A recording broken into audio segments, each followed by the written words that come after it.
ప్రభుత్వం.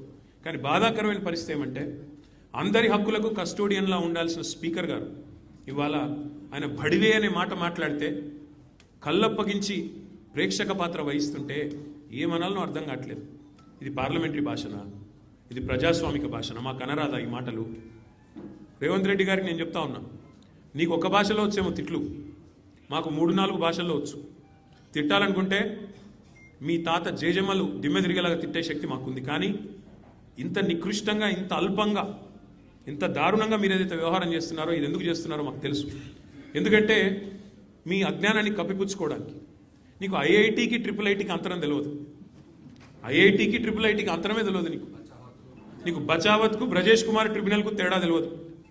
నీకు అసలు కృష్ణా బేసిన్ ఏందో గోదావరి బేసిన్ ఏందో తెలియదు. నీకు అసలు తెలంగాణకి ఏం కావాలో తెలియదు.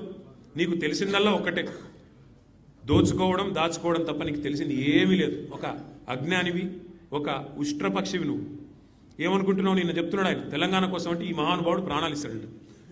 నువ్వు తీసిన ప్రాణాలు చాలు, నువ్వు తీసిన ప్రాణాలు చాలు. ఇప్పటికే 836 మంది రైతులను పొట్టన పెట్టుకున్నాడు రేవంత్ రెడ్డి వచ్చిన తర్వాత. 100 మంది పైచిలకు ఆటో డ్రైవర్లను పొట్ట పెట్టుకున్నాడు. 100 మంది పైచిలకు గురుకులాల్లో పిల్లలను పొట్టన పెట్టుకున్నాడు.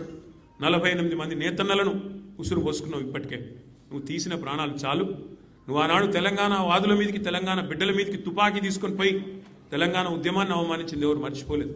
ఇవాళ ఏదో పేమెంట్ కోటాలో అదృష్టం బాగుండి అడ్డిమారి గుడ్డి దెబ్బలో ముఖ్యమంత్రి అయినావు రేవంత్ రెడ్డి. నీ వాగుడు, నీ అల్పబుద్ధి ప్రపంచం మొత్తం చూస్తూ ఉంది. ఒకటి మాత్రం